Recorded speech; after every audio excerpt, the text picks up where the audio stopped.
Bienvenue dans le podcast Marketing Mania. L'émission qui combine la psychologie humaine, l'analyse statistique et l'art ancestral de la persuasion. Tout ça dans un but unique. Découvrir comment convertir plus de vos visiteurs en acheteurs.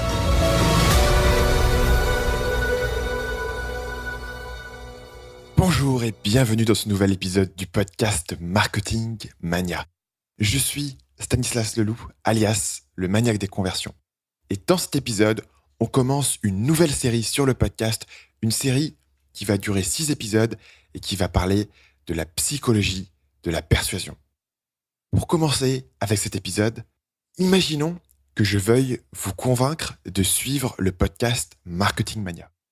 Quel est l'argument le plus convaincant que je puisse vous donner?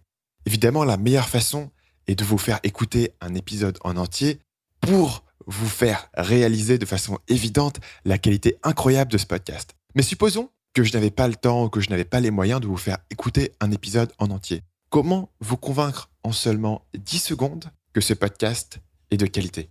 Ce qu'on verra dans cet épisode, c'est que la meilleure façon de vous en convaincre est probablement d'utiliser le mécanisme de la preuve sociale. C'est de vous dire, voilà ce que d'autres personnes ont pensé de ce podcast. Et d'ailleurs, si vous êtes un auditeur fidèle du podcast, vous aurez remarqué qu'à la fin de chaque épisode, et celui-ci ne sera pas une exception, je vous demande d'aller me laisser une évaluation sur iTunes. La raison, c'est la preuve sociale. Je sais que écouter un épisode va vous prendre entre 15 minutes, 20 minutes, parfois même 1 heure sur certains de mes épisodes les plus longs. Je sais que tout le monde n'a pas forcément le temps d'écouter tous les podcasts au monde. Et donc, mon meilleur argument, c'est de vous montrer que d'autres personnes ont pris ces 20 minutes, ces 35 minutes, cette heure à écouter ce podcast et qu'ils en ont tiré des bénéfices. Ce mécanisme de la preuve sociale apparaît encore et encore dans la plupart des canaux marketing. Par exemple, sur Amazon.fr, vous pouvez voir que Amazon met en avant les évaluations. Non seulement la note moyenne de 1 à 5, mais aussi, et ça c'est important, le nombre d'évaluations. Parce qu'un produit avec 1200 évaluations, c'est très différent d'un produit qui a la même note, mais reçoit uniquement 12 évaluations. Vous supposerez que le produit qui a 1200 évaluations est populaire, et que s'il est populaire, c'est qu'il y a une bonne raison. On reviendra là-dessus plus tard. Un autre exemple, c'est les films.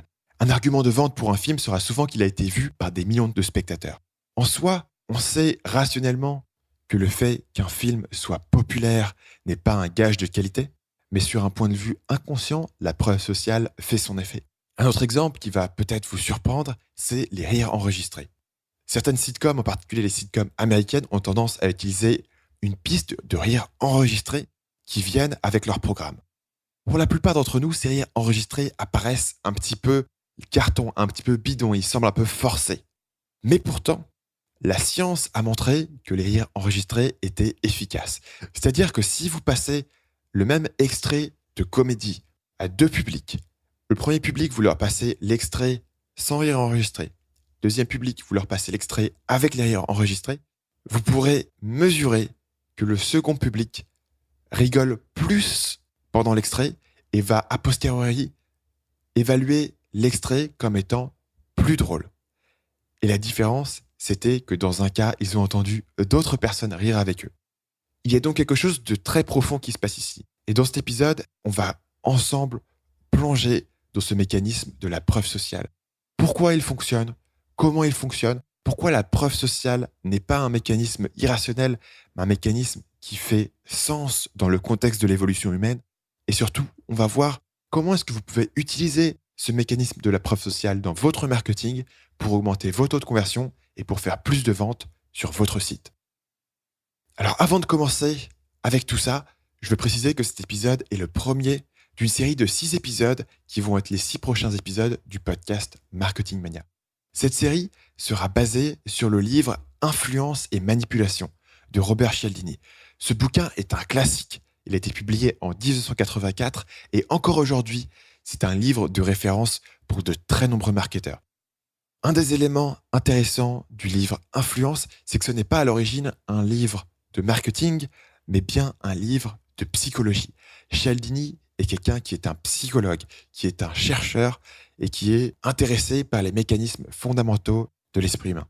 C'est une des choses qui en fait un classique incontournable pour tout marketeur. Parce que Influence n'est pas un livre sur les techniques marketing, mais sur les principes psychologiques qui fonctionnaient en 1984, qui fonctionnaient même 100 ans avant ça et qui fonctionneront encore dans 100 ans ou dans 200 ans, parce que ça fonctionne sur ces 6 principes fondamentaux de la psychologie humaine qui sont la réciprocité, l'engagement, l'autorité, l'appréciation, la rareté et la preuve sociale.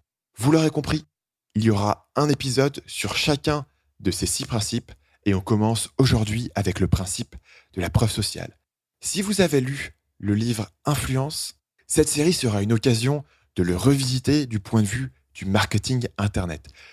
Voir comment ces principes s'appliquent à notre époque moderne en 2015.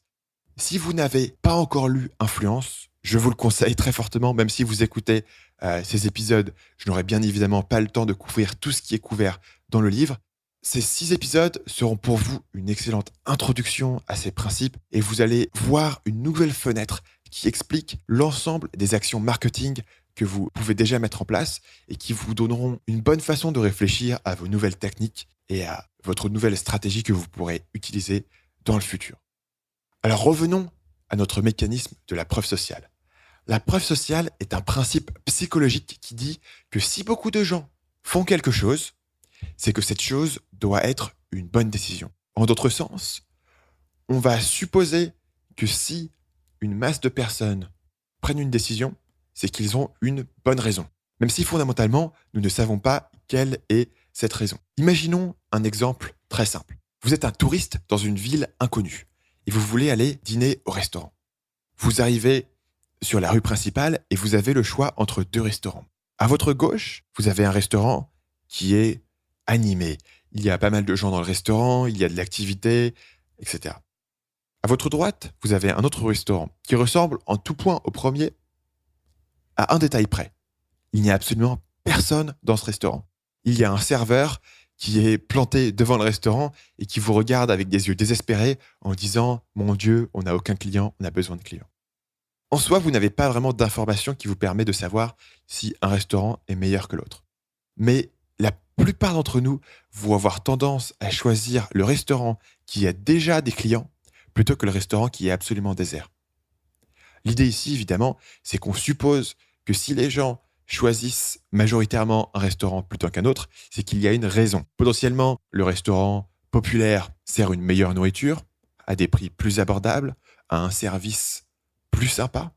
Peut-être que le restaurant qui est vide a eu un scandale récemment où plusieurs clients ont été empoisonnés par de la viande qui avait été mal réfrigérée. Peu importe. L'important ici, c'est de savoir que vous n'avez pas besoin de connaître la raison. Vous allez suivre instinctivement le groupe.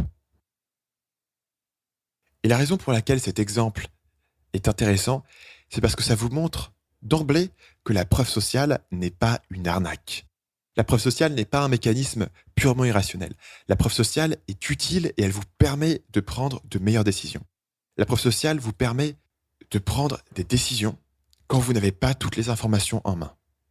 Et dans la plupart des cas, cette décision sera la bonne. Si on va un peu plus profond, on peut se demander pourquoi est-ce que la preuve sociale fonctionne. Et fondamentalement, comme beaucoup d'éléments de notre psychologie, c'est un mécanisme qui a été mis en place il y a très longtemps. C'est un mécanisme qui a permis à l'être humain de survivre dans des conditions difficiles où il n'avait pas toutes les informations en main. Si vous revenez dans la jungle, imaginez-vous vos ancêtres il y a plusieurs dizaines de milliers d'années. Si votre ancêtre voit un groupe de personnes prendre une certaine action, il y a pas mal de choses à en déduire.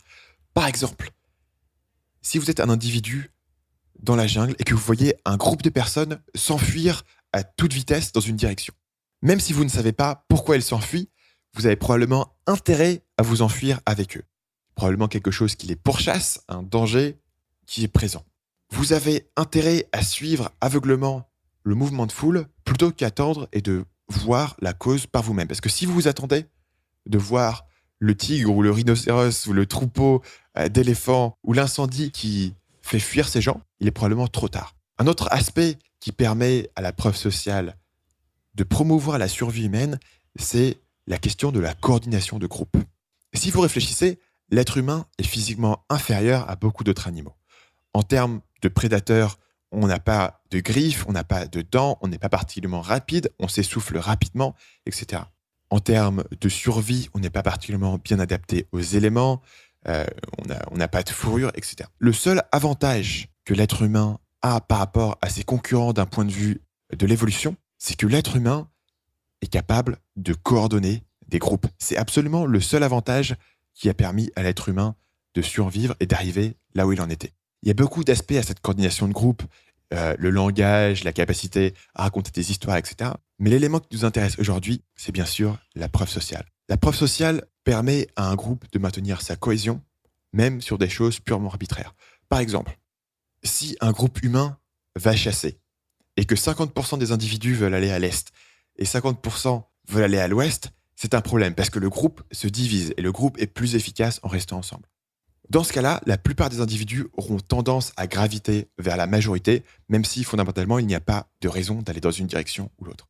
Et donc ces deux éléments qui sont, numéro 1, l'utilisation de la sagesse collective, même quand vous n'avez pas les informations vous-même, et numéro 2, la coordination de groupe, ont permis à l'être humain de survivre. D'où le fait que la preuve sociale est un mécanisme aussi profond qui était valide en 84 quand Cialdini a écrit son bouquin, est valide encore aujourd'hui et sera valide dans le futur. La preuve sociale fonctionne à 2 conditions. La première condition, c'est que nous avons un doute.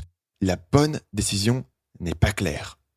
La deuxième condition qui permet à la preuve sociale de fonctionner, c'est que le reste du monde semble clairement préférer une option plutôt que les autres. C'est-à-dire que si nous avons une préférence claire, nous n'allons pas forcément nous faire influencer fortement par les autres. Il faut donc que nous hésitions entre plusieurs options. Et deuxièmement, si le reste du monde ne semble pas exprimer de préférence, évidemment la preuve sociale ne fonctionne pas. Une expérience intéressante qui illustre la preuve sociale a été menée dans les années 60. Voilà l'expérience. Un groupe de personnes rentre dans un ascenseur. Mettons que 4 personnes rentrent dans un ascenseur. Parmi ces personnes, 3 sont des complices des chercheurs. Une personne est le sujet sur lequel on va faire l'expérience. Ce que les individus dans l'ascenseur vont faire, c'est que les 3 personnes qui ont été mises dans l'ascenseur par les chercheurs vont tous choisir de se tourner vers la même direction. Par exemple, dans un ascenseur, on va normalement faire face à la porte. On entre, on se retourne et on fait face à la porte. Supposons que vous soyez dans l'ascenseur et que les 3 personnes qui sont avec vous décident de se retourner et tourner le dos à la porte, c'est-à-dire faire face au mur qui est opposé à la porte de l'ascenseur. Ce que cette expérience a révélé, c'est que dans la très grande majorité des cas, le sujet qui n'avait pas été mis par les rechercheurs, c'est-à-dire le 4e individu, va choisir de se tourner dans la même direction que les autres. C'est-à-dire il va tourner le dos à la porte. Il va faire quelque chose qui est relativement inhabituel dans cette situation. La raison, c'est que si 3 individus séparés décident de se tourner dans une direction dans l'ascenseur, vous allez supposer qu'il y a une bonne raison, même si cette raison n'est pas évidente. Et bien sûr, dans ce cas-là, vous auriez l'air un peu idiot de poser la question, et donc du coup, vous avez tendance à suivre le mouvement de foule sans poser de questions. Ici, nos 2 conditions sont remplies. La première est que la personne dans l'ascenseur a certes une préférence de se tourner vers la porte, mais cette préférence n'est pas très forte.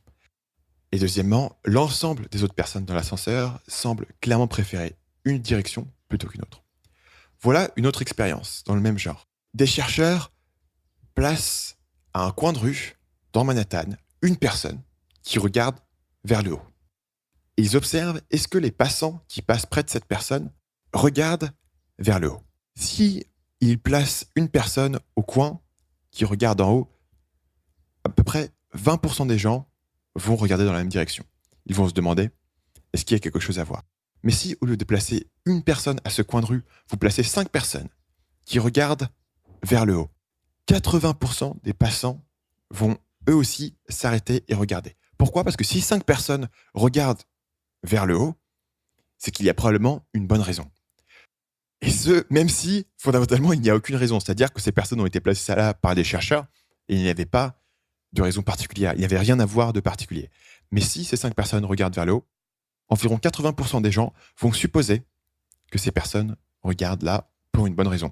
Et fondamentalement, c'est une supposition tout à fait raisonnable et tout à fait logique. En dehors de ce cadre, que ce soit dans l'ascenseur ou sur le coin de rue, où des chercheurs ont volontairement manipulé un mouvement de foule, dans la plupart des cas, s'il y a un mouvement de foule, c'est qu'il y a une bonne raison. Alors, voyons comment vous pouvez mettre en place la preuve sociale pour améliorer vos conversions et pour améliorer vos ventes. Sur le web, on a un problème fondamental avec la preuve sociale, c'est que vos utilisateurs ne voient pas ce que font vos autres utilisateurs. C'est contraire, par exemple, à un restaurant, où si vous avez un restaurant qui est populaire, vos utilisateurs, vos clients vont voir naturellement que votre restaurant est populaire parce qu'il y a beaucoup de gens dans ce restaurant. Si vous avez un magasin qui est à la mode, c'est pareil. On va se rendre à ce magasin et on va pouvoir voir que d'autres utilisateurs sont dans ce magasin. Mais si vous avez un site internet qui est populaire, ou si vous avez un produit en particulier qui est très populaire, ou si vous avez un podcast qui est écouté par des millions de personnes, il n'est pas évident pour vos utilisateurs que ce produit est populaire. C'est une des raisons, par exemple, pour laquelle le compteur de vues sur YouTube est aussi important. Ça permet aux gens qui regardent une vidéo de se dire « Ah, beaucoup d'autres personnes regardent cette vidéo, donc cette vidéo doit être de bonne qualité. » Mais dans la plupart des cas, vous n'aurez pas ce compteur de vues sur votre site. C'est quelque chose qui était très fait dans le web au départ. Si vous avez utilisé le web, même au début des années 2000, il y avait beaucoup de sites qui mettaient un compteur de vues sur leur page. C'était une façon d'essayer d'approximer cette preuve sociale. Aujourd'hui, les choses sont devenues plus sophistiquées, mais il y a toujours cette idée que vous devez être proactif. Plus vous pouvez mettre sur votre site d'efforts pour mettre en avant cette preuve sociale, plus votre site sera efficace et plus vous allez pouvoir améliorer vos conversions. Il y a 6 méthodes fondamentales pour mettre en avant votre preuve sociale sur votre site. La première méthode, c'est l'étude de cas. L'étude de cas, c'est prendre un de vos clients qui a utilisé votre produit et qui a reçu des résultats positifs et désirables. L'étude de cas a 2 grands avantages. Le premier, c'est qu'elle peut être présentée de façon narrative. Et comme vous le savez sûrement, les gens sont naturellement attirés par les histoires. Nous avons envie qu'on nous raconte une histoire. Nous avons envie d'avoir un arc narratif. Nous avons envie d'avoir un personnage qui commence dans une situation difficile et similaire à la nôtre et qui va, à l'aide de votre produit, surmonter des obstacles et atteindre la situation qu'on désire. Et pour ça, l'étude de cas est extrêmement efficace. La deuxième méthode de preuve sociale qui est liée à l'étude de cas, c'est le témoignage. Le gros avantage du témoignage, c'est qu'il peut être placé un peu partout. Les témoignages peuvent être placés sur votre page de vente, sur votre page d'accueil. Le témoignage peut être placé à côté de vos formulaires, etc. Le témoignage, c'est une petite fraction de preuve sociale qui peut être insérée dans différents contextes. Le témoignage sera le plus efficace si, numéro 1, votre prospect peut s'identifier au problème expliqué dans le témoignage. Donc si par exemple, votre problème, c'est que vous avez du mal à faire grandir votre liste email et que j'ai un témoignage sur mon site disant Stanislas a permis d'augmenter mon taux d'opt-in sur mon site et mon taux de capture d'adresse email, vous allez pouvoir vous identifier à ce problème, à cette résolution et le témoignage sera efficace. Le témoignage sera aussi plus efficace si vous pouvez le rendre réel et concret. C'est-à-dire si vous pouvez ajouter une photo de la personne dont vous avez le témoignage, son nom, son entreprise, etc. La troisième méthode pour renforcer la preuve sociale sur votre site, c'est d'utiliser des évaluations. C'est quelque chose qui est très utilisé par beaucoup de gros sites, que ce soit Amazon, iTunes ou même Uber, etc. L'idée ici est que si 10 personnes, 15 personnes, 50 personnes, 1000 personnes me disent que ce produit est de qualité, j'aurais tendance à y croire. C'est quelque chose que tout le monde comprend. C'est quelque chose que vous pourriez sans doute utiliser de façon plus proactive sur votre site. La quatrième méthode de preuve sociale, c'est tout ce qui est le social. Avoir beaucoup de likes sur votre page Facebook envoie un signal que votre page est populaire et que donc sans doute votre contenu est de qualité. Avoir beaucoup de commentaires sur votre blog montre que ce blog a beaucoup de lecteurs et donc que ce blog est probablement de qualité. Avoir beaucoup de partages sur votre page montre que les gens lisent votre site et qu'ils l'apprécient suffisamment pour le partager et donc reflète que votre contenu est probablement de bonne qualité. Encore une fois, c'est quelque chose que la plupart d'entre nous comprennent, mais c'est quelque chose que vous pouvez sans doute utiliser de façon plus agressive. La 5e méthode de preuve sociale, c'est faire référence à des logos, à des institutions, etc. C'est ce que vous voyez sur la page d'accueil de beaucoup d'entreprises qui font du logiciel. Souvent, les entreprises vont mettre en avant le logo de leurs clients. L'idée étant que ça leur donne de la crédibilité. Une autre façon dont les logos vont être utilisés, c'est avec la presse. Donc, Le Monde a parlé de moi, TechCrunch a parlé de moi, tel site a parlé de moi. Cet aspect de la preuve sociale fonctionne. Ce n'est pas forcément le plus efficace, mais si vous l'avez sous la main, c'est un des éléments utiles à utiliser pour montrer votre crédibilité et pour suggérer que si ces entreprises prestigieuses et si ces médias prestigieux vous ont fait confiance et ont parlé de vous et vous ont trouvé intéressant, c'est qu'il y a probablement une bonne raison. Ça peut vous donner de la crédibilité et ça peut piquer l'intérêt des gens de découvrir pourquoi est-ce que Google est client de ce software. La 6e et dernière méthode pour mettre en avant la preuve sociale sur votre site, c'est les chiffres bruts. C'est ce qu'on a parlé tout à l'heure en disant combien de vues est-ce que cette vidéo a sur YouTube? Combien d'évaluations est-ce que ce podcast a? Combien de personnes utilisent ce produit? Mettre en avant des chiffres bruts, dire nous avons plus de 20 000 clients, dire cette vidéo a été vue par plus d'1 million de personnes, suggère la qualité. Et vous verrez que c'est intéressant parce que, contrairement aux évaluations qui suggèrent la qualité de façon très directe, les gens m'ont dit que mon podcast valait 4,7 étoiles, par exemple. Ici, la qualité est suggérée par la masse. On suppose que si beaucoup de gens font quelque chose, c'est que cette chose est positive, même si 1 million de personnes peuvent regarder une mauvaise vidéo. Donc, ces 6 méthodes que je vais résumer maintenant, qui sont la première, l'étude de cas, 2e, le témoignage, 3e, les évaluations, 4e, les réseaux sociaux, 5e, les logos et les institutions autoritatives, et 6e, les chiffres bruts. Ces 6 éléments permettent de renforcer sur votre site la preuve sociale. Encore une fois, la plupart d'entre vous connaissaient déjà, avant d'entrer dans cet épisode, l'importance de la preuve sociale. En revanche, ce que je vois sur beaucoup de sites, c'est que la preuve sociale n'est pas assez proactivement mise en avant.